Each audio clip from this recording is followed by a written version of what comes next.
अल्हम्दुलिल्लाह नहमदुहु व नुसल्लिमु अला रसूलिहिल करीम अम्मा बाद फ़अऊज़ु बिल्लाहि मिनश शैतानिर रजीम बिस्मिल्लाहिर रहमानिर रहीम या अय्युहल्लज़ीना आमनुत्तक़ुल्लाहा हक़्क़ तुक़ातिह व ला तमूतुन्ना इल्ला व अंतुम मुस्लिमून आमन्तु बिल्लाहि व रसूलिहि सदक़ल्लाहु मौलानल अज़ीम व सदक़ रसूलुहुन नबियुल अमीनुल करीम व नहनु अला ज़ालिका लमिनश शाहिदीन वश्शाकिरीन वल्हम्दुलिल्लाहि रब्बिल आलमीन। बेपनाह खुलूस मोहब्बत, अक़ीदत व एहतराम व हुज़ूरी क़ल्ब के साथ बारगाह रिसालत मआब सल्लल्लाहु अलैहि वसल्लम में नजराने दुरूद व सलाम पेश करने की हम और आप सआदतें हासिल करें। अल्लाहुम्मा सल्लि अला सय्यदिना व शफ़ीइना व मौलाना मुहम्मदिन व अला आलि मुहम्मदिन बिअददि कुल्लि हुस्निही व जमालिही व बारिक वसल्लिम। मौलाया सल्लि व सल्लिम दाइमन अबदन अला हबीबिका खैरिल खल्क़ि कुल्लिहिम।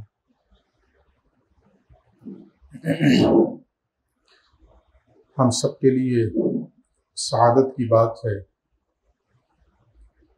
कि हम और आप खानकाह आलिया, चिश्तिया, फ़खरिया, समदिया में हाज़िरी की सआदतों से माला माल हो रहे हैं। अल्लाह रब्बुल इज़्ज़त इस खानकाह के जुमला मशाइख़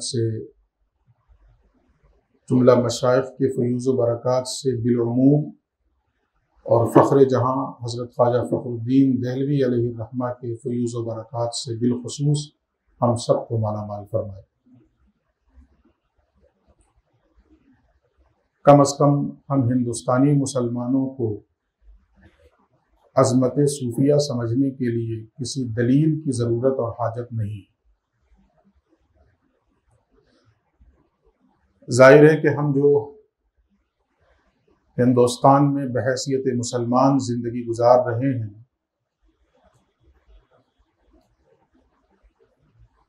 इसमें एहसान है सूफिया किराम का।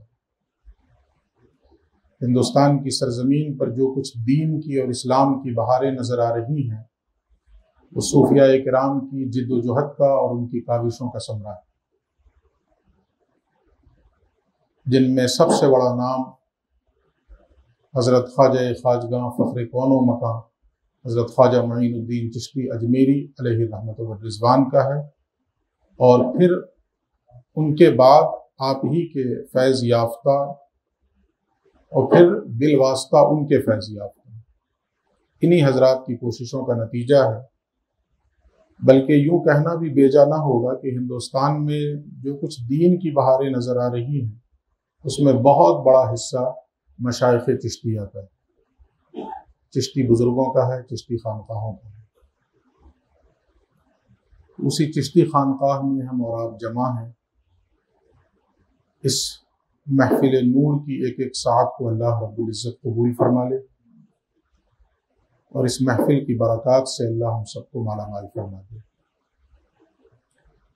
मैं चंद बातें अर्ज़ करूँगा जिससे आप समझ जाएंगे कि तसव्वुफ़ की बुनियाद, उसकी रूह, उसका माखज़, उसकी हकीकत क्या है। मैंने कुरान करीम की एक आयत का इंतखाब किया है। कई जहत से ये आयत इंतहाई अहम है।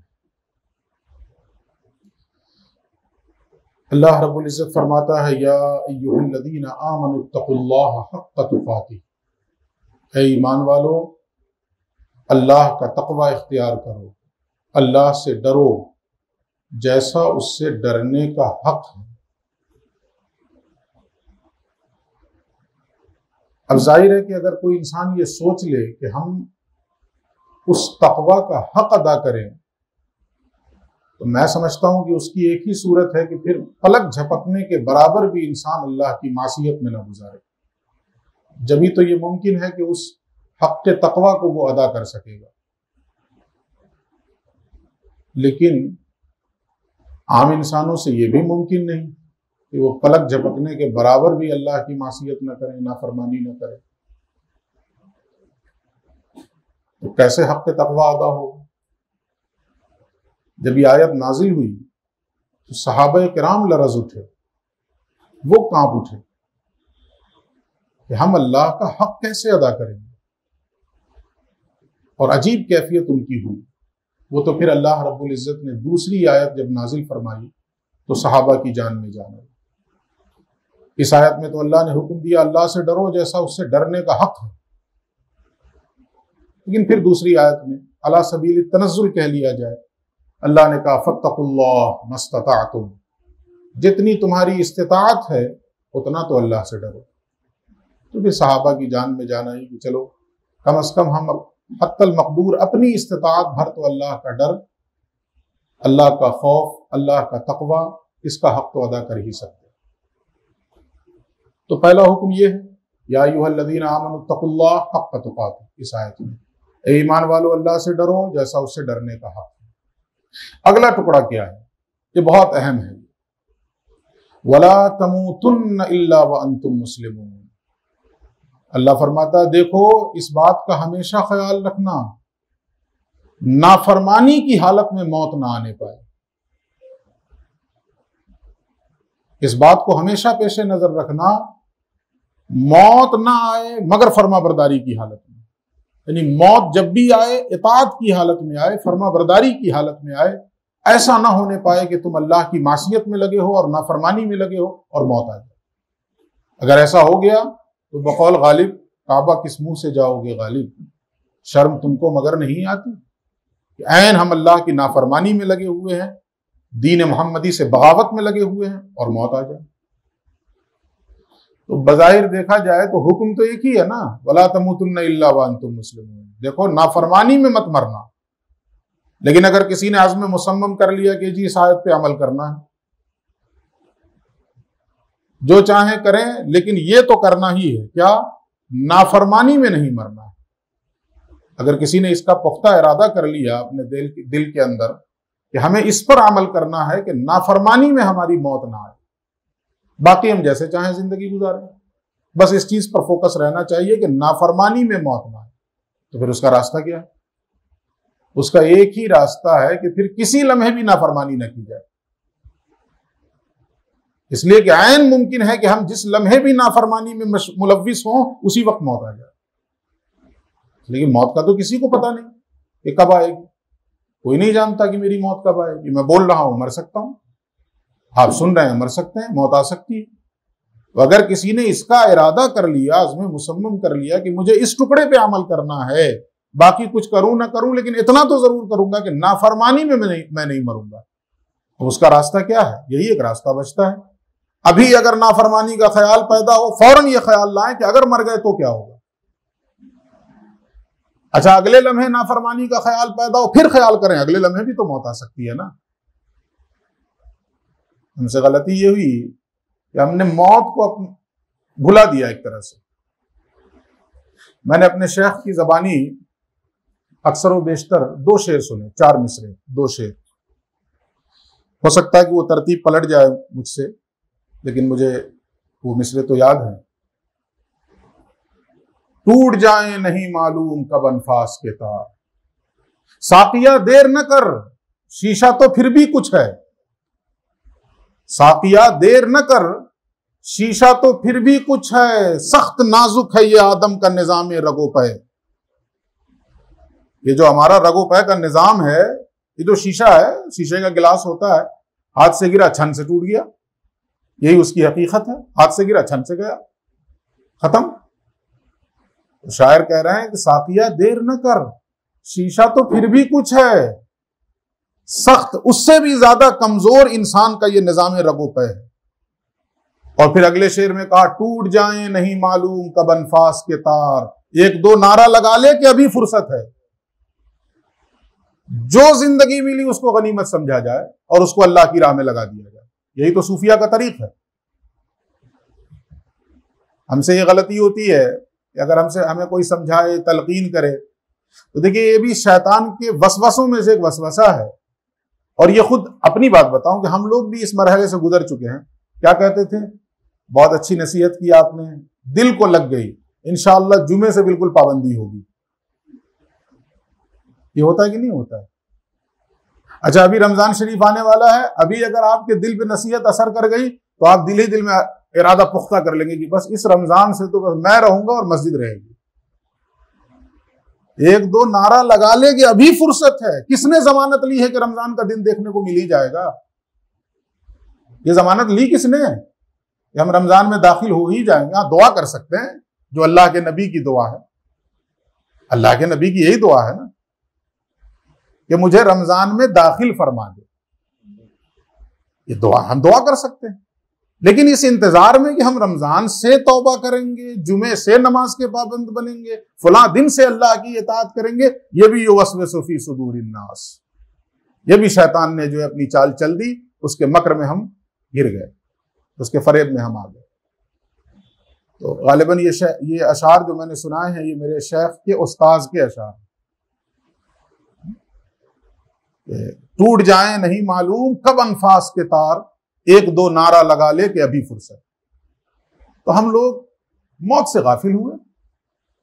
इंसान जिस उम्र का हो, जो एक हदीस है ना अल्लाह के नबी की, जिसमें अल्लाह के नबी ने फरमाया कि तुम्हें तूले अमल ने बर्बाद किया, लंबी उम्मीद, लंबी उम्मीद, अभी ये भी करना है, ये भी करना है, ये भी करना है, ये भी करना है, इसी ने हमें बर्बाद कर दिया, इसी ने हमें गाफिल कर दिया। होना यह चाहिए कि मौत को हर वक्त पेशे नजर रखें।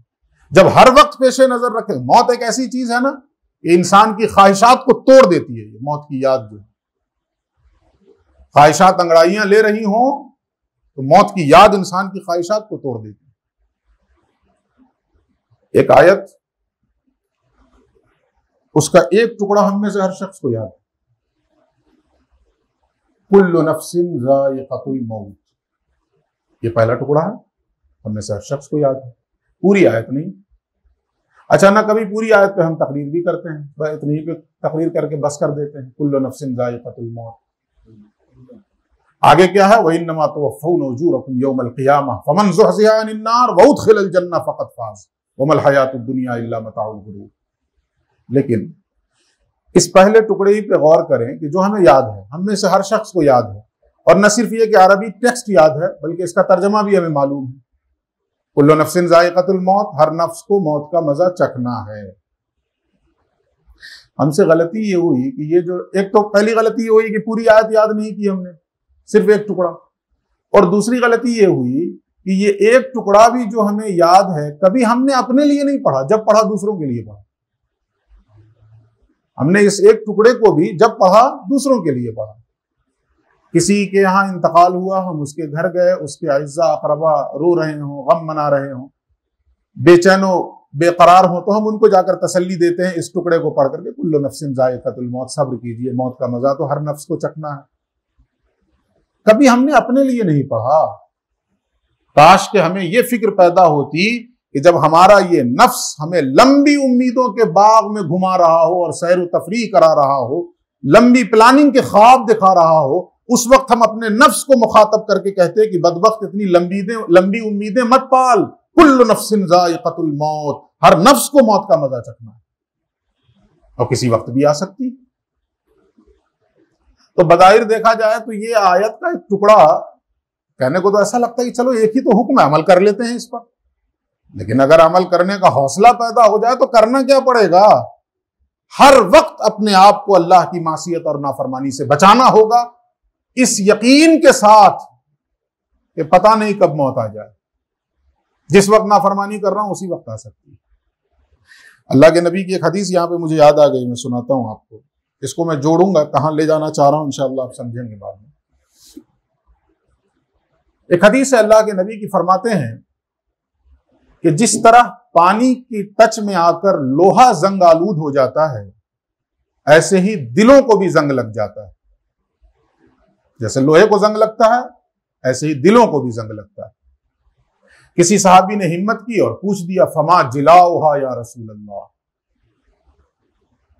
अल्लाह के रसूल, मैं जरा इसकी वजाहत करूं कि जैसे लोहे को जंग लग जाए तो हम अपने तरीकों से उसका जंग उतार देते हैं, कोशिश तो करते हैं ना।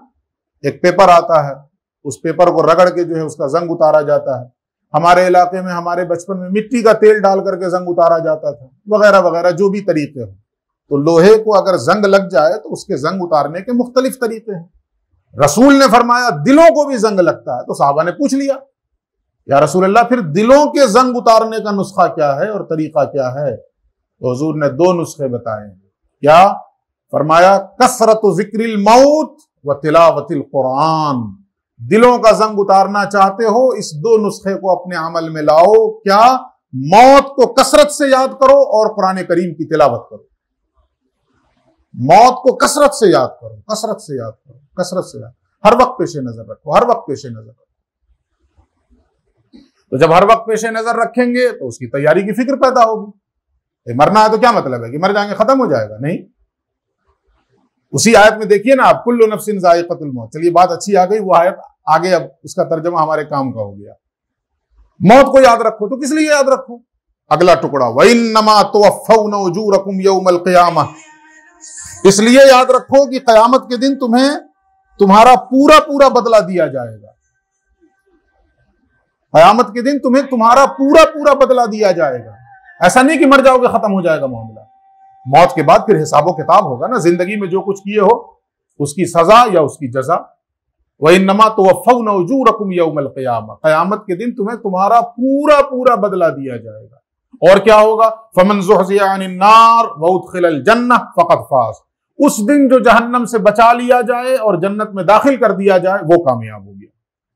वमल हयातुद दुनिया इल्ला मताउल गुरूर। और ये दुनिया की जिंदगी तो धोखे का सामान है। ये दुनिया की जिंदगी तो धोखे। अच्छा, किसने कहा धोखे का सामान है? जिसने बनाया। ये मोबाइल जो बनाए, जो प्रोडक्शन करे, अगर वही ऐलान कर दे तो ये देखिए जी, ये मॉडल मत लीजिएगा, इसमें कुछ ना कुछ फॉल्ट है, कुछ ना कुछ धोखा है, और लाख रुपए का मोबाइल कंपनी का है 50 में ले जाओ। अब कन्विंस करने लगे कोई आकर के सेलर, हम कहेंगे बेवकूफ समझो क्या हमको? ये लोग मत दिखाओ 50 का हमें।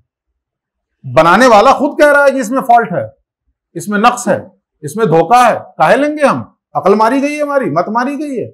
वहां हम इतने होशियार हो जाते हैं, इतने अकलमंद हो जाते हैं। और यहां इस दुनिया की जिंदगी को बनाने वाला और पैदा करने वाला खुद कह रहा है वमल हयातुद दुनिया इल्ला मताउल गुरूर। देखो ये दुनिया की जिंदगी धोखे का सामान है, मगर हम इतने नादान हैं कि उसी में डूबे पड़े। मैंने अपने शेख की ज़बानी कबीर का एक लाइन मुझे याद आ रही, कभी सुना था। कबीर ने कहा, तुरे हाथ कबीर ना आए, ठगनी का नैना झमकाए। इस दुनिया को मुखातब करके कबीर कहता है, तुम जितना नैना झमका लो, तुम्हारे हाथ नहीं आने वाला। मैं जानता हूं वमल हयातुद दुनिया इल्ला मताउल गुरूर। ये दुनिया की जिंदगी तो धोखे का सामान है। तुम जिस रंगो रूप में आ जाओ, मैं नहीं फंसने वाला तुम्हारे जाल में। तो अब मौत को याद रखना है, मौत को पेशे नजर रखना है। क्यों पेशे नजर रखना है? इसलिए पेशे नजर रखना है कि नाफरमानी में नहीं मरना है हमें। क्योंकि हमारा एम और टारगेट यह है कि नाफरमानी में नहीं मरना। अच्छा, अब इस चीज को यहीं रखें। अब आइए नमाज जनाजा की दुआ, वो क्या पढ़ते हैं हम नमाज जनाजा की दुआ में? अल्लाहुम्मा ग़फ़िर लिहय्यिना व मय्यितिना व शाहिदिना व गायबिना व सगीरिना व कबीरिना व ज़करिना व उनसाना। क्या मतलब इसका? हम ये कहते हैं, दुआ कर रहे होते हैं, ए अल्लाह जो जिंदा हैं उन्हें भी बख्श दे, जो इंतकाल फरमा चुके उन्हें भी बख्श दे, जो यहां मौजूद हैं उन्हें भी बख्श दे, जो मौजूद नहीं हैं उन्हें भी बख्श दे, जो छोटे हैं उन्हें भी बख्श दे, जो बड़े हैं उन्हें भी बख्श दे, जो मर्द हैं उन्हें भी बख्श दे, जो औरतें हैं उन्हें भी बख्श दे। इतना कहने के बाद हम अगली दुआ क्या करते हैं? अल्लाहुम्मा मन अहयैतहु मिन्ना फअहयिही अलल इस्लाम व मन तवफ़्फ़ैतहु मिन्ना फतवफ़्फ़हु अलल ईमान। ए अल्लाह, हम में से जिस किसी को जिंदा रख, हालत इस्लाम पे जिंदा रख, और जिस किसी को वफात दे, हालत ईमान पे वफात दे। इसलिए कि अगर ईमान पे मौत नहीं आई तो सब बेकार। वो फारसी में कहा गया ना कि ईमा अगर बगोर रसत सत करामत। ईमान अगर तुम्हारे साथ कब्र में चला गया तो इससे बड़ी बुजुर्गी क्या है और इससे बड़ी करामत क्या है? तो अब यहां क्या कहा गया, वहां क्या कहा गया? देखो, नाफरमानी में मत मरना, नाफरमानी में मत मरना। अब नाफरमानी में ना मरे, उसका तरीका क्या होगा? मन अहयैतहु मिन्ना फअहयही अलल इस्लाम, या अल्लाह जब तक जिंदा रख, इताअत की हालत में जिंदा रख, फर्माबरदारी की हालत में जिंदा रख, और जब मौत दे ईमान पर मौत दे। अब गोया कि हम लोगों का टारगेट उस आयत की रोशनी में ये खुलासा 2 हो गया। वो जो आयत का टुकड़ा था, वला तमूतुन्न इल्ला व अंतुम मुस्लिमून, देखो नाफरमानी में मत मरना। अब उसका खुलासा ये 2 चीजें, क्या? जब तक जिंदा रहें इताअत पे जिंदा रहें, फर्माबरदारी पे जिंदा रहें, और जब मौत आए ईमान पर मौत आए। अब इसको मैं समेटते हुए यूं कहूं कि वो कौन सा ऐसा नुस्खा है जिसको अपनाने से आसानी के साथ हमें ये दोनों चीजें हासिल हो जाएंगी, आसानी के साथ हमें ये दोनों चीजें हासिल हो जाएंगी। इसके लिए 2 आयत, और अजीब इत्तेफाक है कि ये दोनों आयतें भी दुआ है, दुआइया है, अल्लाह रब्बुल इज्जत ने सिखाई। अच्छा, मांगते अल्लाह से हैं और सिखा भी वही रहा है। मांगना अल्लाह से है और वही सिखा रहा है कि ये मांगो। मकसद क्या होता है? अल्लाह रब्बुल इज्जत अगर खुद सिखाए, खुद दुआ बताए, मुझे से मांगो और ये मांगो और ऐसे मांगो, तो मकसद क्या होता है? उसको एक मिसाल से, दुनियावी एतबार से मिसाल से यूं समझें, किसी की चेयर पे, किसी के टेबल पे हमने एप्लीकेशन देना है, एप्लीकेशन हमने दी, अगर तो उस चेयर पे बैठे हुए शख्स का इरादा यह है कि इसका काम नहीं करना है, अच्छा ठीक है, दे दिया आपने, ये लीजिए अप्रूवल या रिसीविंग, उठा के आपकी एप्लीकेशन को ठंडे बस्ते में डाल दे, जाओ हटाओ, पड़े रहो, घूमते रहो, चक्कर लगाते रहो। और अगर तो उस चेयर पे बैठे हुए शख्स का इरादा यह हो कि आपका काम करना है, तो बगैर एप्लीकेशन पढ़ेगा और रूल्स के मुताबिक अगर कहीं कोई कमी पाएगा तो वो खुद आपको बताएगा, देखिए छुट्टी की एप्लीकेशन दिए हो ना, इसमें ये कमी है, इसको ऐसे नहीं, थोड़ी सी ड्राफ्टिंग करो, इसको इसके बजाय ये लिखो, इस पॉइंट को हटाओ, इस पॉइंट को लाओ। क्योंकि उसका मकसद और उसका इरादा क्या है? आपको नवाजना, आपको देना, आपको अता करना। इस मिसाल से हम ये समझ गए कि अल्लाह रब्बुल इज्जत जब उसकी मशीयत ये चाहती है कि मैं अपने बंदे को कुछ दूं, तो वो खुद सलीका सिखा देता है, मुझसे ये मांगो और ऐसे मांगो, क्योंकि उसकी मशीयत ये चाहती है कि मैं अपने बंदे को नवाजूं और अता करूं। तो वो दोनों चीजें बता देता है, मांगना क्या है वो भी बता देता है और सलीका भी बता देता है, ऐसे मांगो। अब जरा ये दोनों आयतें सुनिए इस पूरी गुफ्तगू के पस मंजर में। एक आयत क्या है? अल्लाह रब्बुल इज्जत फरमाता है, सिखा रहा है दुआ हमें, क्या? फातिरस समावाति वल अर्द अंत वलिय्यी फिद दुनिया वल आखिरह तवफ़्फ़नी मुस्लिमा वाल्हिक़नी बिस्सालिहीन। जरा गौर कीजिए इस दुआ पे। आप, अल्लाह सिखा रहा है, अल्लाह तालीम दे रहा है, मेरे बंदो मुझसे मांगो, क्या मांगो? फातिरस समावाति वल अर्द, ऐ जमीन और आसमान के पैदा करने वाले, पहले इस तरह से मांगो, आवाज दो मेरी रहमत को, ऐ जमीन और आसमान के पैदा करने वाले, अंत वलिय्यी फिद दुनिया वल आखिरह, तू मेरा दोस्त हो जा दुनिया में भी और आखिरत में भी। अब जरा रुक के मैं सवाल करता हूं, जिसके लिए ये इस टुकड़े को अल्लाह रब्बुल इज्जत शरफ कबूलियत दे दे, तो बचा क्या उसकी कामयाबी के लिए? अल्लाह दोस्त हो जाए अगर दुनिया और आखिरत में, तो वो तो कामयाब हो गया ना। जिसकी ये दुआ कबूल हो गई, अल्लाह दोस्त हो गया। तुमने मुझसे मांगा अंत वलिय्यी फिद दुनिया वल आखिरह, चलो दिया मैंने, हो तो गया ना कामयाब। अब क्या बचा? हमारे इलाके में कहावत कही जाती है कि सैया भाई कोतवाल तो फिर डर का है। अल्लाह ही दोस्त बन जाए तो फिर अब क्या, किस चीज का खौफ, किस चीज का गम? हमने उससे उसी को मांग लिया। वो जो एक शेर है ना कि सब कुछ खुदा से मांग लिया तुझको मांग कर, उठते नहीं है हाथ मेरे इस दुआ के बाद। ये सब कुछ मांग लिया ना हमने, अल्लाह से अल्लाह ही को मांग लिया हमने, लेकिन अभी दुआ मुकम्मल नहीं हुई है। जरा गौर कीजिए, इतनी बड़ी दुआ के बाद फिर अगला टुकड़ा क्या है? तवफ़्फ़नी मुस्लिमा, ए परवरदिगार मुझे फर्मा बरदारी की हालत में मौत देना, फर्मा बरदारी की हालत में वफात देना। अच्छा, ये टुकड़ा भी किसी का कबूल हो जाए तो अब क्या बचा? लेकिन नहीं, अभी भी दुआ मुकम्मल नहीं हुई है। वो जो आखिरी टुकड़ा है दुआ का, जरा उस पर तवज्जो करें और उस पर गौर करें। आखिरी टुकड़ा क्या है? वाल्हिक़नी बिस्सालिहीन, और ए परवरदिगार मुझे अपने नेक बंदों के साथ शामिल फरमा लेना। गोया अगर यूं कहा जाए तो गलत नहीं होगा। अब इसको तरतीब को उलट दीजिए आप। अगर इधर से तरतीब आप ले रहे हैं, अल्लाह दोस्त हो जाए दुनिया और आखिरत में, हालत इस्लाम में वफात मिल जाए, तो अब जरूरत क्या है किसी और चीज की? कामयाबी की मेराज हो गई ना, ये तो अल्लाह दोस्त हो गया दुनिया और आखिरत में। हालत इस्लाम में इताअत और फरमाबरदारी पे मौत आ गई, अब क्या बचा कामयाबी के लिए? अब जरा इसको पलट दीजिए आप इस दुआ को, इधर से आप देखिए। हकीकत में यही दो चीजें तो कामयाबी की मेराज हैं, अल्लाह की दोस्ती मिल जाए दुनिया और आखिरत में, और इताअत और फरमाबरदारी पे मौत आ जाए। लेकिन ये दो चीजें हासिल कैसे होंगी? अलहिकनी बिस्सालिहीन, परवरदिगार मुझे अपने सालिहीन बंदों की मईयत अता फरमा दे, तेरे नेक बंदों की सोहबत के फैज से ये दोनों चीजें मुझे हासिल होंगी। इताअत पे मौत भी आएगी और अल्लाह की दोस्ती का शरफ भी हासिल हो जाएगा। लेकिन उसके लिए करना क्या होगा? अलहिकनी बिस्सालिहीन, नेकों की सोहबत, सालिहीन की मईयत, सालिहीन से दोस्ती। ये खुद अल्लाह सिखा रहा। आप सोचें, ये तो हमारी जहालत है ना कि इस किस्म की बातें कर जाते हैं। अल्लाह मौजूद है, किताबुल्लाह मौजूद है, रसूल मौजूद है, हदीस रसूल मौजूद है, फिर क्या जरूरत है किसी वली की? फिर क्या जरूरत है किसी खानकाह की और किसी पीर की और किसी फकीर की? भाई जिस अल्लाह की दुहाई दे रहा हो उसी अल्लाह ने कहा वालिहिकनी बिस्सालिहीन, ये मांगो मुझसे कि मेरे नेक बंदों के साथ शामिल हो जाओ। इसका मुतालबा करो, इसकी आरजू करो। ये एक दुआ। दूसरी दुआ सुनिए, बिल्कुल यही पैटर्न है। क्या? जरा पीछे से पढ़ता हूं मैं। रब्बना इन्नना समिअना मुनादियन युनादी लिल ईमान अन आमिनू बिरब्बिकुम फामन्ना। ए परवरदिगार, हमने सुना कि एक पुकारने वाला पुकार के कहता है। क्या पुकार के कहता है? अपने रब पर ईमान लाओ। ये पुकार रहा है, फामन्ना, तो हम ईमान ले आए। अब आगे सुनिए क्या दुआ सिखा रहा है अल्लाह रब्बुल इज्जत। रब्बना फग़फिर लना ज़ुनूबना, ए हमारे परवरदिगार हमारे गुनाहों की मग़फ़िरत फरमा दे, हमारे गुनाहों को बख्श दे। ये पहला टुकड़ा दुआ का। अगला टुकड़ा क्या? वकफ्फिर अन्ना सय्यिआतिना।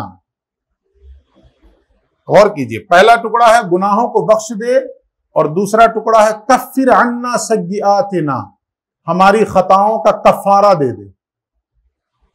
अब ये दोनों में फर्क है। गुनाहों की बख्शिश अलग चीज है और खताओं का और सय्यात का कफारा ये अलग चीज है। दोनों में फर्क क्या है? गुनाहों की बख्शिश ये है कि गुनाह है, अल्लाह रब्बुल इज्जत ने माफ कर दिया, चलो ठीक है। गुनाह मुआफ हुए ना, नेकी कहां मिली? गुनाह मुआफ हो गए, चलो ठीक है। लेकिन महज गुनाह के मुआफ हो जाने से दर्जात तो नहीं मिल जाएंगे ना। महज गुनाह के मुआफ हो जाने से दर्जात तो नहीं, नेकी करनी पड़ेगी ना, नेकी करनी पड़े। मुकल्लफ है तो सिर्फ गुनाही से बचना काफी नहीं है, दोनों चीजें हैं, इताअत भी हो और मासियत से गुरेज भी हो। वो तो बच्चे के लिए है, ये गुनाह से बचा हुआ है तो ठीक है, काफी है उसके लिए, इतना ही काफी है, गुनाह से बचा हुआ है।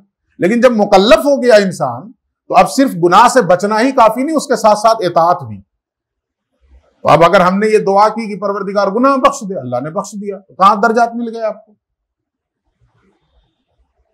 अगला टुकड़ा क्या है? वकफ्फिर अन्ना सय्यिआतिना, हमारी सय्यात और हमारी खताओं का कफारा दे दे। ये सय्यात का कफारा क्या है? अल्लाह रब्बुल इज्जत अपने कुछ बंदों पे जब फजल फरमाएगा तो उसके फजल की कैफियत ये होगी कि गुनाह भी मुआफ करेगा और इसके साथ साथ मजीद ये इनाम अता फरमाएगा कि नामा अमाल में जितने गुनाह होंगे उनको मुआफ करने के साथ साथ उन गुनाहों की जगह पे नेकियां लिखवा देगा, नेकियां दर्ज कर दी जाएंगी। और इसकी शहादत कुरान दे रहा है। 19वें पारे की एक आयत है, क्या? इल्ला मन ताबा व आमना व अमिला अमलन सालिहा फउलाइका युबद्दिलुल्लाहु सय्यिआतिहिम हसनात। अल्लाह कुछ बंदों की सिफात बयान फरमा रहा है कि जो ऐसे होंगे, ऐसे होंगे, ऐसे होंगे, और फिर उसके बाद कह रहा है यही वो लोग होंगे कि जिनकी खताओं को अल्लाह रब्बुल इज्जत हसनात से तब्दील फरमा देगा, जिनके गुनाहों को अल्लाह रब्बुल इज्जत नेकियों से बदल डालेगा। तो ये कितनी अजीम दुआ है, ये हमारे परवरदिगार हमारे गुनाहों की मग़फ़िरत फरमा दे। और इसी पर बस नहीं, साथ कहा कि हमारी खताओं का कफारा भी दे दे, यानी हमारी खताओं को नेकियों से तब्दील भी फरमा दे। मगर इस पर भी बस नहीं है, अभी दुआ मुकम्मल नहीं हुई है। आखिरी टुकड़ा क्या है? वतवफ़्फ़ना मअल अबरार, और ये परवरदिगार जब मौत देना तो अपने महबूब बंदों के कदमों में देना। व तवफ़ना मअल अबरार। फिर इसको इधर से उलट के पढ़ लें तो वाज़ेह हो जाएगी चीज कि अगर महबूबों के कदमों में मौत आ गई तो खताएं सय्यात हसनात से बदल दी जाएंगी और गुनाहों की मग़फ़िरत भी हो जाएगी। हजरत हसन बरेलवी का एक शेर याद आ गया, फरमाते हैं गर वक्ते अजल सर तेरी चौखट पे धरा हो, गर वक्ते अजल सर तेरी चौखट पे धरा हो, जितनी हो कज़ा एक ही सजदे में अदा हो, जितनी हो कज़ा एक ही सजदे में अदा हो। ये सूफियाए किराम की और ये महबूबान इलाह की अजमत है कि अगर हम ये चाहते हैं कि सिर्फ इस पे अमल करना है कि देखो भाई नाफरमानी में नहीं मरना है, नाफरमानी में मौत नहीं आने देना है, उसका रास्ता क्या है? अलहिकनी बिस्सालिहीन व तवफ़ना मअल अबरार। अब जरा गौर कीजिए इस पर फिर बात, अलहिकनी बिस्सालिहीन व तवफ़ना मअल अबरार, ये भी हमें झिझोड़ रहा है। हमें से मुराद ये कि हम लोग जो बुजुर्गों की निस्बत रखने वाले हैं, बुजुर्गों से ताल्लुक रखने वाले हैं, तो हमें भी कभी कभी शैतान वसवसा क्या देता है कि जी रजिस्टर में नाम लिखवा दिए है ना, हो गया, अल्लाह अल्लाह खैर सल्ला, रजिस्टर में तो हमारा नाम है, हो गया। अब फिर जिंदगी में न मिलना है, न जुलना है, न सोबत इख्तियार करनी है, न मईयत, न तरबियत, कुछ नहीं, रजिस्टर में नाम दर्ज हो गया, हो गया। रस्सी पकड़ लिए हो गया। जो आजकल हो रहा है, 2-2 किलोमीटर तक रस्सी फैला दी जाती है। हमारे शेख ने बड़ी प्यारी बात इरशाद फरमाई एक मौके पर, बिल्कुल ऐसा लगा कि चुभ गई जाकर दिल में, और कहीं जाकर खाने दिल में चिपक सी गई एकदम। क्या? यही तो एक तब बरकत रह गई थी। बरकत क्या? ये तवारुस, इस हाथ को किसी हाथ के लम्स का शरफ हासिल है। ये शेख की आजिज़ी और इनकिसारी ये फरमाते हैं कि बाकी तो कुछ है नहीं, यही एक चीज है कि ये हाथ जो है मेरा, 1000 गुनाहों के बावजूद किसी के हाथों का लम्स इसे हासिल। वो लम्स क्या है? जब हमें दाखिले सिलसिला किया गया था तो हाथ पे हाथ रखा गया। अच्छा, जो हाथ मेरे हाथ पे रखा है वो ऐसे ही नहीं है, उसको भी किसी का लम्स हासिल है। और फिर चलते चले जाइए ऊपर, चलते चले जाइए ऊपर।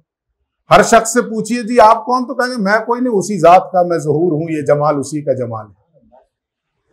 अच्छा, उनसे जाके पूछिए जो आपका हाथ है, आप क्या? मैं कुछ नहीं, उसी जात का मैं ज़हूर हूं, ये जमाल उसी का जमाल है। और ये सिलसिला दराज होते हुए जाएगा मौलाए कायनात शेर खुदा तक। आप उनसे जाके पूछें हुजूर आप क्या, वो कहेंगे मैं कुछ नहीं, मोहम्मदुर रसूलुल्लाह की तरफ इशारा करके कहेंगे इसी जात का मैं ज़हूर हूं, ये जमाल इसी का जमाल है। आप उनकी खिदमत अक़दस में पहुंच जाइए, या रसूल अल्लाह आप क्या? फरमाएंगे मैं कुछ नहीं, उसी जात का मैं ज़हूर हूं, ये जमाल उसी का जमाल है। उसी जात का मैं ज़हूर, ऐसे ही नहीं है, ये कोई तसव्वुफ का फलसफा नहीं है। नबी ने तो 2 टोक कह दिया, मन रानी फ़क़द राल हक़, जिसने मुझे देखा उसने अल्लाह को देखा। उसी जात का मैं ज़हूर हूं, ये जमाल उसी का जमाल है। मुझे अपने शेख का एक शेर याद आ गया कि मन रानी के इशारे से ये मालूम हुआ, मन रानी फ़क़द राल हक़, ये हदीस है, जिसने मुझे देखा उसने अल्लाह को देखा। अब शेख का शेर सुन लीजिए, फरमाते हैं मन रानी के इशारे से ये मालूम हुआ, दीद हक है तेरा दीदार मदीने वाले।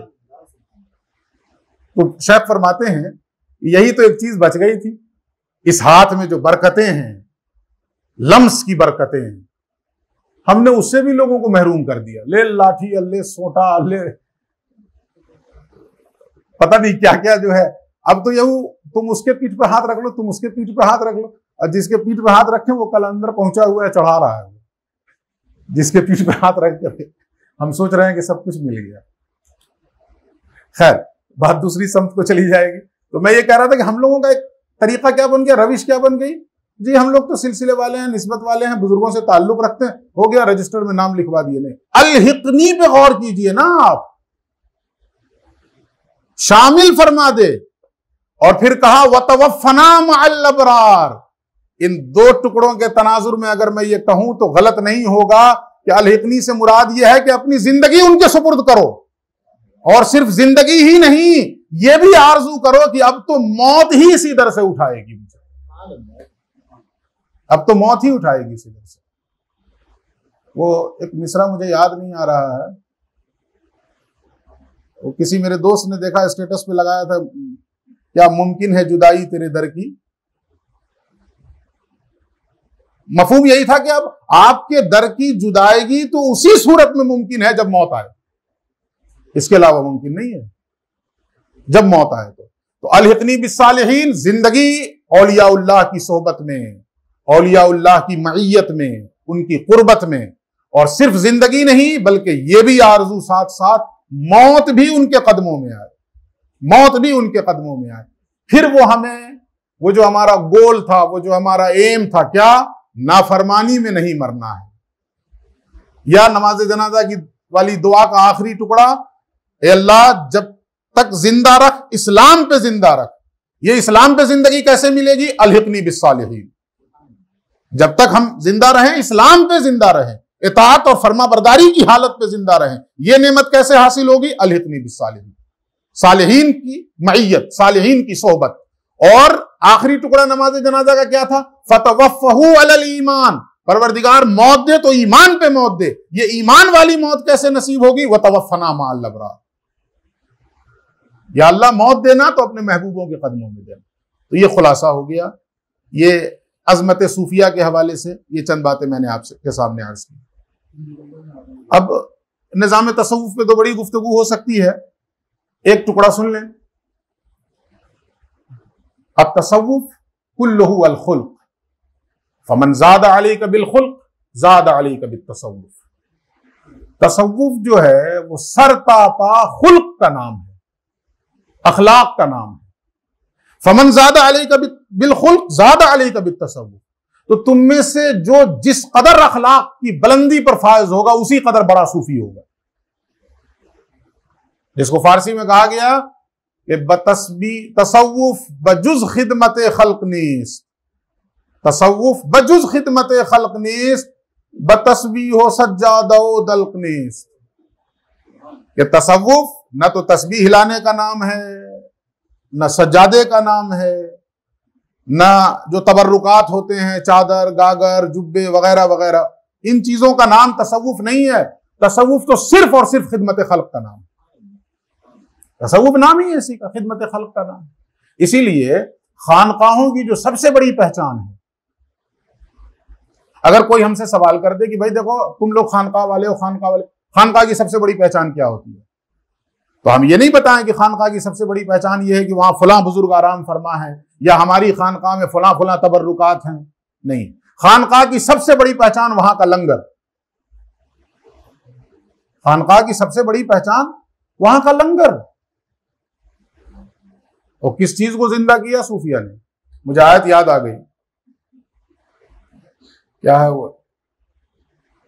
लिइलाफि कुरैशिन इलाफिहिम रिहलतश शिताइ वस्सैफ।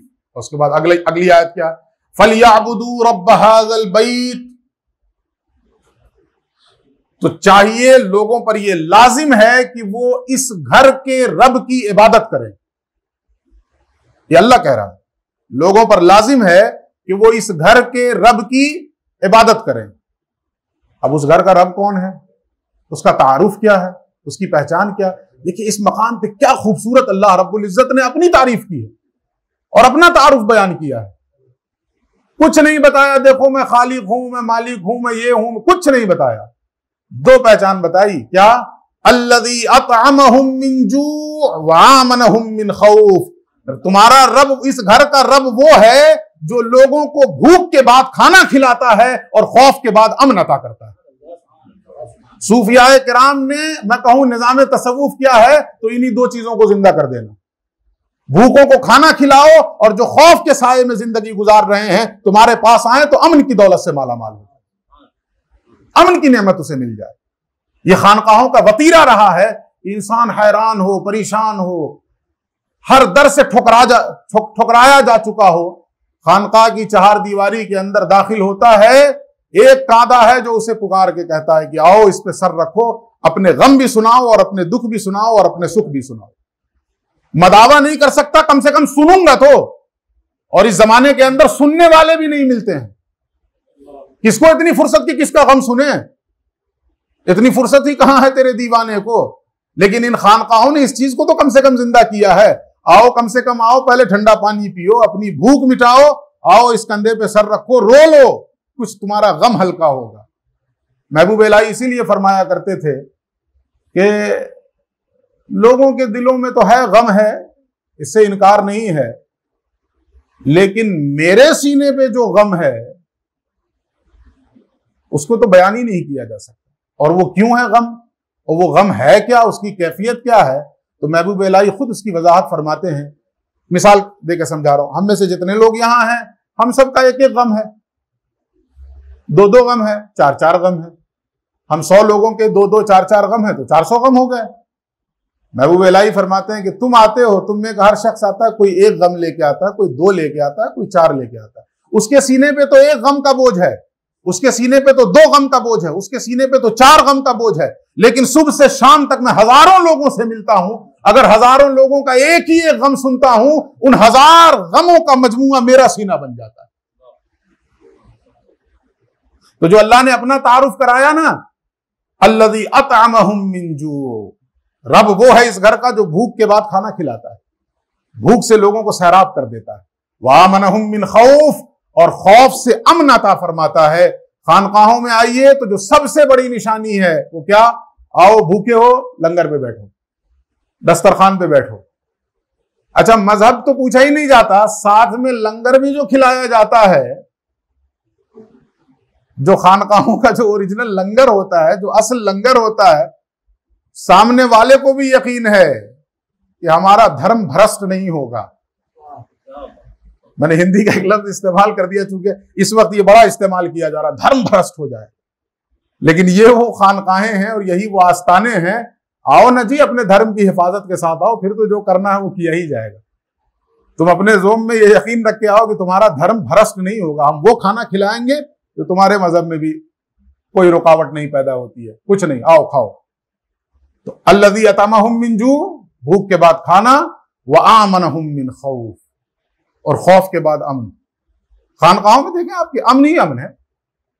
निशान साहब क़िबला ने बड़ी अच्छी बात बताई, औलियाउल्लाह से ताल्लुक है तो क्या होगा, उखरवी जिंदगी को अभी रहने दीजिए, दुनियावी जिंदगी के एतबार से देख लें तो सबसे पहली चीज तो यही है कि एक सुकून हासिल हो जाता है।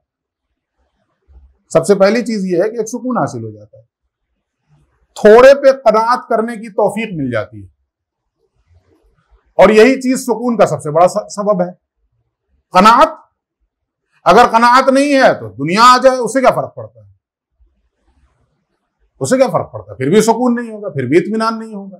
थोड़े पे कनाअत। मैं तहदीस नेमत के तौर पे इस चीज का जिक्र करूं कि हुजूर दाई इस्लाम की तरबियत का नतीजा और ये जो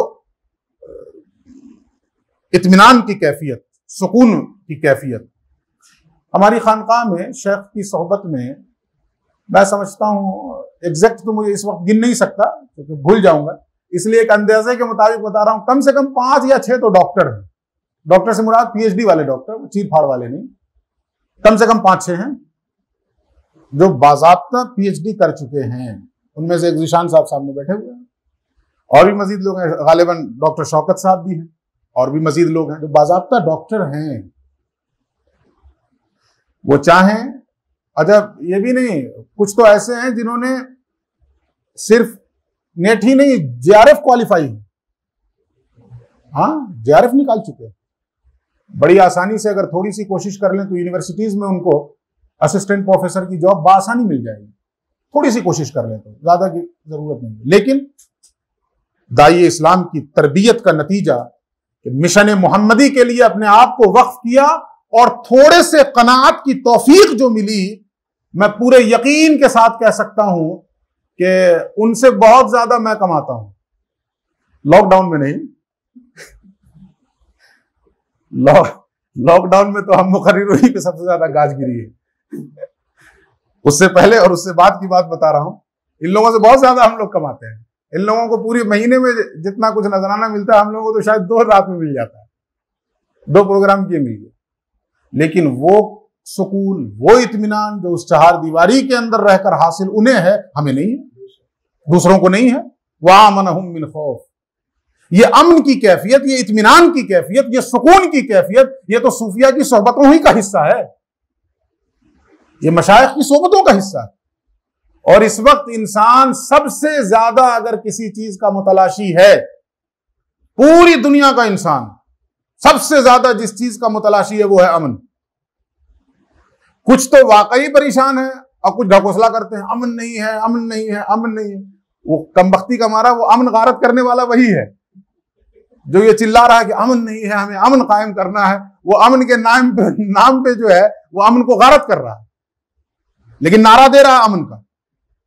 उन नारा देने वालों को भी और जो लोग अमन से दूर हैं उनको भी ये पैगाम पहुंचाया जाए, अमन के मुतलाशियों और अमन का नारा देने वालों, हकीकत में अगर अमन चाहते हो तो कहीं नहीं मिले। वो जो अल्लामा इकबाल का एक शेर है ना कि न कहीं जहां में अमा मिली, जो अमा मिली तो कहां मिली, मेरे जुर्म खाना खराब को तेरे अफ़्वे बंदा नवाज में। अमन के मुतलाशियों कहीं अमन नहीं मिलेगा। देश बदेश में ढूंढ फिरी हूं, चाहे जितना चक्कर लगा लो, नहीं मिलने वाला। अमन के मुतलाशी आओ खानकाहों की चहार दीवारी के अंदर। और बिलखुसूस मैं हिंदुस्तान के लोगों से अपील करूंगा, अमन के अगर मुतलाशी हैं तो खास तौर पे आओ ना चिश्ती खानकाहों के अंदर, बिला तफरीक मजहब व मिल्लत। और फिर जिस खानकाह में हम बैठे हैं, यहां तो सबके लिए दरवाजा खुला हुआ था। और कैसा खुला हुआ था? हजरत ख्वाजा, जहां ख्वाजा फखरुद्दीन देहलवी तो सबको शामिल करते थे। अच्छा, एतराज करने वालों ने एतराज भी किया, आप इनको भी शामिल कर लेते हैं, आप उनको भी शामिल कर लेते हैं। मैं ज्यादा ओपनली नहीं बयान कर रहा। आपने कितना खूबसूरत जवाब दिया। मैं शामिल इसलिए थोड़े करता हूं कि मेरे मुरीदों की तादाद में इजाफा हो, मैं इसलिए थोड़े ही शामिल करता हूं।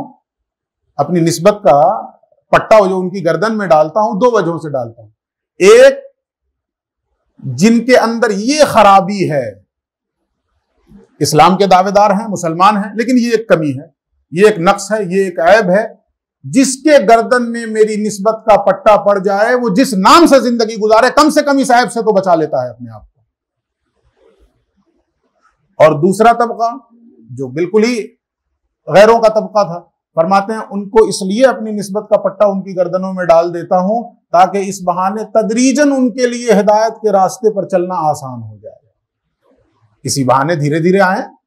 हम लोगों के यहां कहा जाता है कि उंगली पकड़ के ही कमर पकड़ी जाती है, डायरेक्ट कमर में हाथ दीजिएगा जूते पड़ जाएंगे। उंगली पकड़िए, धीरे धीरे आगे बढ़े, रफ्ता रफ्ता। तो ऐसी खानकाहों में, बिलखुसूस चिश्ती खानकाहों में, हमारा तो ये वतीरा रहा है कि हमने सबके लिए दरवाजा खुला है। आज इसी निजाम को फिर से जिंदा करने की जरूरत है, उसके एहया की जरूरत है। और मैं ये बताने में फख्र भी महसूस कर रहा हूं, नाज भी करता हूं। अल्लाह रब्बुल इज्जत ने हम लोगों को मुर्शिद गिरामी से मिला दिया। और इसमें भी मैं समझता हूं कि महबूब इलाही का ही फैज़ है, दिल्ली ही में मिलाया था। हाँ, ये भी महबूब इलाही का फैज़ है कि दिल्ली में मिला दिया। अच्छा, ये भी बता दूं आपको, हम भी वही थे। हाँ, ज़ीशान साहब ने हमसे पहली मरतबा, ज़ीशान साहब मुर्शिद गिरामी की खानकाह में गए तो इन्होंने मुझे फोन किया कि भाई मैं तो ऐसी ऐसी खानकाह में आया हूं और अब तो यहां से निकलने का दिल नहीं कर रहा है।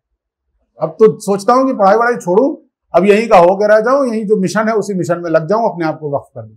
मैंने कहा आप कहां फंस गए, आप फौरन निकलिए, दिल्ली आइए, फिर बात होगी। आप दिल्ली आए, फिर बात होगी। इन्होंने कहा अभी टिकट नहीं मिल रहा। मैंने कहा मैं टिकट बना के भेजता हूं आपको, आप दिल्ली आए। और फिर देखिए अल्लाह रब्बुल इज्जत ने कैसी सबील निकाली। दिल्ली की सरजमीन हम लोगों के लिए कई एतबार से मुतबर्रक है, इसलिए कि 22 खाजगान की चौखट भी है और उन 22 खाजगान के फैज की सूरत में अल्लाह रब्बुल इज्जत ने हमें मुर्शिद गिरामी अता कर दिया इसी दिल्ली की सरजमीन। तो हमने उस खानकाह में इस निज़ाम तसव्वुफ का इहया देखा। और ये निज़ाम तसव्वुफ कोई अलग सी चीज नहीं है, बिल्कुल सुन्नत मोहम्मदी सल्लल्लाहु अलैहि वसल्लम। और अगर इसको और आसान कर दें तो हम ये कह लें कि हुजूर नबी करीम रऊफ रहीम अलैहिस्सलातु व तस्लीम की जो मक्की जिंदगी है, उस मक्की जिंदगी का इहया कर दिया, उस सुन्नत का इहया कर दिया जो मक्की जिंदगी में आपने कि माइनॉरिटी में रहते हुए, अकलियत में रहते हुए किस तरीके से अपने आप को सेफ भी रखना है और दूसरों तक दीन की दावत कैसे करनी, यह जिंदा कर दिया आपने। आज इस भी बात की जरूरत है, ये बातें बताए जाने की नहीं है, ये बातें प्रैक्टिकली बचश्मे सर देखे जाने की जो अहबाब यहां मौजूद हैं, मैं उनसे ये गुजारिश करूंगा आप एक मरतबा जरूर तशरीफ लाएं। चिश्ती निजामी खानकाह है, जिस खानकाह में हम बैठे हैं इसी खानकाह की फैज याफ्ता खानकाह है। ख्वाजा फखरुद्दीन दहलवी अलैहि रहमत व रिज़वान, पहली मरतबा हमने अपने मुर्शिद गिरामी के नाम से ज़बान मुबारक से ये नाम सुना, हजरत ख्वाजा फखरुद्दीन दहलवी अलैहि रहमत व रिज़वान का। उसके बाद जब कुतुब साहब की चौखट पे हाजिर हुए, वहां से निकलते हुए बाईं तरफ नजर पड़ी और देखे, याद आया वो हजरत ने जो बताया था यही है। और एक शेर मैंने कहीं सुना किसी कव्वाल को पढ़ते हुए, एक तो वो लफ्ज मुझे समझ में नहीं आ रहा, मैं यहां पढ़ रहा हूं, शायद कोई किसी को याद होगा तो इस्लाह कर देंगे। और मुझे ये भी नहीं पता कि वो है कौन, गालिबन वही ख्वाजा फखरुद्दीन दहलवी की तरफ इशारा है या कौन है। अब ये नहीं याद आ रहा मुझे कि उसमें क्या था, कमाल फक्र था या क्या था। कमाल फक्र शुदस्त अज़्ज़ुहूर फखरुद्दीन, इसी तरह का कुछ शेर था। फिदाए ऊ दिलो जानम दिगर नमी दानम, कमाल फक्र शुदस्त अज़्ज़ुहूर फखरुद्दीन, फिदाए ऊ दिलो जानम दिगर नमी दानम, मुरीद पीरे मुगानम दिगर नमी जानम, वगैरह वगैरह, याद नहीं रहा मुझे। तो इसी खानकाह की फैज़ याफ्ता है खानकाह आरिफिया। ख्वाजा फखरुद्दीन दहलवी की विरासतों को और जुमला मशाइख़े चिश्त की विरासतों को लेकर आगे बढ़ रहे हैं, निज़ाम तसव्वुफ़ का एहया कर रहे हैं। हम ये अपील करेंगे कि आप हज़रात ज़रूर तशरीफ़ लाएं, देखें एक मरतबा बचश्मे सर। ये दावत आपके लिए सिर्फ मेरी तरफ से नहीं है, खानकाह की तरफ से है। आप हज़रात ज़रूर तशरीफ़ लाएं। ये चंद बातें थी जो मैंने आपकी खिदमत में अर्ज़ की हैं। अल्लाह रब्बुल इज़्ज़त हम सबको कहने और सुनने से ज़्यादा अमल की तौफीक बख्शे और अपने मशाइख़ की विरासतों का हम सबको अमीन भी बनाए और अपने मशाइख़ की विरासतों का आमो ताम करने वाला भी हमें बनाए। व आखिरु दावाना अनिल हम्दुलिल्लाहि रब्बिल आलमीन। अस्सलामु अलैकुम व रहमतुल्लाहि व बरकातुहू।